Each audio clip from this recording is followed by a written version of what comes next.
نحمده ونصلي على رسوله الكريم ونعوذ باللہ من الشیطان الرجیم بسم اللہ الرحمن الرحیم۔ میرے بھائیو، زندگی میں ایک دن 5 منٹ کا یہ وظیفہ کر لیں، پورا سال اس دن تک دولت آتی رہے گی۔ بد نصیب ہے وہ شخص جو اب بھی یہ وظیفہ نہ کرے۔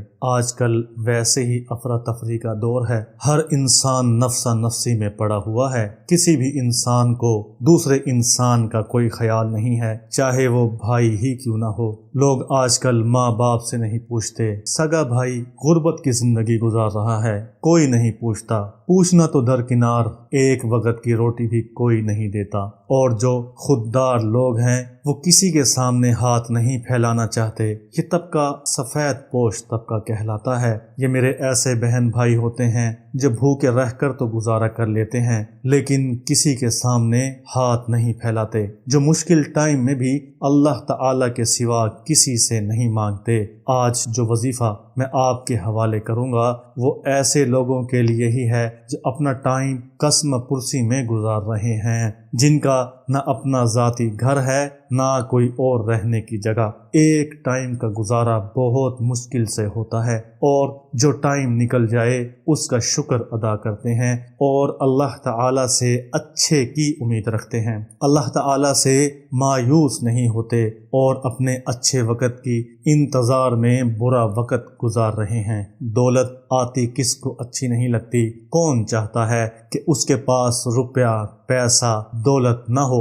ہر کوئی اس کی دعا مانگتا ہے، لیکن اس کی دعا مانگتے ہوئے ہم برکت مانگنا بھول جاتے ہیں۔ ہم دولت کی کثرت مانگ لیتے ہیں لیکن برکت نہیں مانگتے، اور یہی وہ غلطی ہے جو ہم لوگ برسوں سے کرتے چلے آ رہے ہیں۔ اس وظیفے میں آپ کو انشاءاللہ دولت بھی ملے گی، اور دولت کے ساتھ ساتھ کثرت بھی ملے گی، اور کثرت کے ساتھ ساتھ برکت بھی ملے گی۔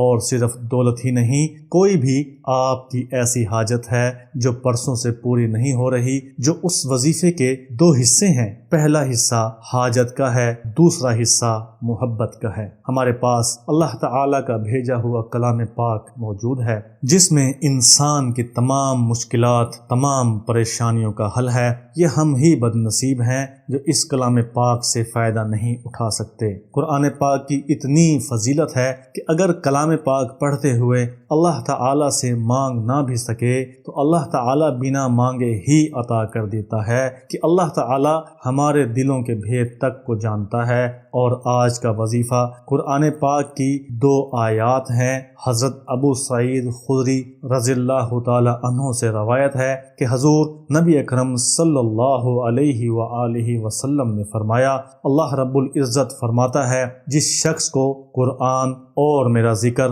اتنا مشغول کر دے کہ وہ مجھ سے کچھ مانگ بھی نہ سکے تو میں اسے مانگنے والوں سے بھی زیادہ عطا فرما دیتا ہوں۔ اور تمام کلاموں پر اللہ تعالی کے کلام کی فضیلت اسی طرح ہے جس طرح اللہ تعالی کی اپنی مخلوق پر فضیلت ہے۔ اس حدیث مبارکہ کی روشنی میں اگر آپ صرف اتنا ہی کر لیں کہ جو آیات میں آپ کو بتا رہا ہوں آپ صرف اس کو دل سے ہی پڑھ لیں اور اپنی حاجت اپنے ذہن میں رکھیں تو آپ کو اللہ تعالی سے مانگنے کی ضرورت بھی نہیں پڑے گی۔ اللہ تعالی آپ کو بنا مانگے ہی عطا فرمائے گا۔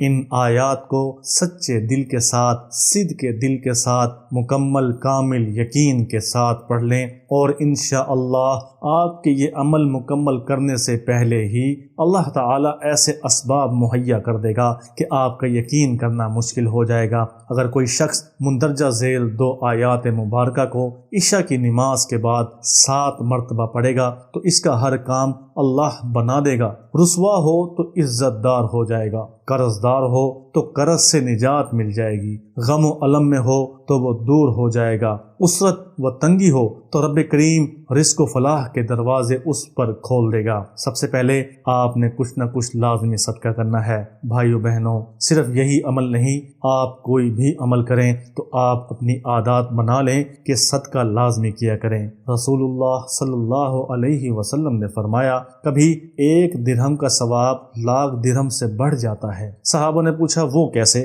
آپ صلی اللہ علیہ وسلم نے فرمایا، ایک آدمی کے پاس کل 2 درہم ہیں اس نے اس میں سے ایک صدقہ کر دیا، اور دوسرا شخص اپنے مال کے ایک کونے میں گیا، اس میں سے 1,00,000 درہم اٹھایا اور صدقہ کر دیا۔ صدقہ کرنے کے بعد آپ نے عشاء کی نماز کے بعد اس عمل کو شروع کرنا ہے۔ کوشش کریں کہ آپ باوضو ہوں۔ اس عمل کو کوئی بھی، میرا بھائی بہن، چھوٹا بڑا بزرگ، کوئی بھی کر سکتا ہے، بس خواتین خاص ایام میں اس عمل کو نہیں کر سکتی، ورنہ جیسے چاہے کر سکتی ہیں۔ عشاء کی نماز کے بعد آپ نے باوضو ہو کر جائے نماز پر بیٹھ جانا ہے اور 7 مرتبہ درود شریف، درود ابراہیمی پڑھنا ہے۔ اس کے بعد ایک تسبیح یا اللہ یا رحمانو کی کرنی ہے، مطلب یا اللہ یا رحمان، یہ 1 مرتبہ ہو گیا۔ پھر آپ نے 7 مرتبہ یہ والی آیات پڑھنی ہے، لَقَدْ جَاءَكُمْ رَسُولٌ مِّنْ أَنفُسِكُمْ عَزِيزٌ عَلَيْهِ مَا عَنِتُّمْ حَرِيصٌ عَلَيْكُمْ بِالْمُؤْمِنِينَ رَءُوفٌ رَحِيمٌ فَإِن تَوَلَّوْا فَقُلْ حَسْبِيَ اللَّهُ لَا إِلَٰهَ إِلَّا هُوَ عَلَيْهِ تَوَكَّلْتُ وَهُوَ رَبُّ الْعَرْشِ الْعَظِيمِ۔ یہ 2 آیات ہیں، آپ ان دونوں آیات کو 7 مرتبہ پڑھیں گے تو انشاءاللہ آپ کا کوئی بھی رکا ہوا کام، کوئی بھی آپ کا پھنسا ہوا کام، کسی بھی قسم کا، چاہے وہ کاروبار کا ہو، چاہے وہ روزی کا ہو، چاہے وہ کسی سے پیسے لینے کا ہو، ان سب کا حل پہلی آیت میں موجود ہے۔ پہلی آیت کشائش رزق اور ہر آفت سے محفوظ رہنے کے لیے ہے، اور دوسری آیت حب تسخیر کے لیے ہے۔ اور اگر کسی کا شادی کا مسئلہ ہے، کوئی پسند کی شادی کرنا چاہتا ہے، لڑکے کے ماں باپ نہیں ہیں یا لڑکی کے ماں باپ راضی نہیں ہیں، یا کوئی اور مشکل ہے، جہیز کی پریشانی ہے یا رشتہ نہیں ہو رہا، تو انشاءاللہ ان سب مشکلات کا حل اس دوسری آیت میں موجود ہے۔ ان آیات کو 7 مرتبہ پڑھنے کے بعد آپ نے 7 مرتبہ دوبارہ درود شریف، درود ابراہیمی ہی پڑھنا ہے۔ آپ کا عمل تو مکمل ہو گیا۔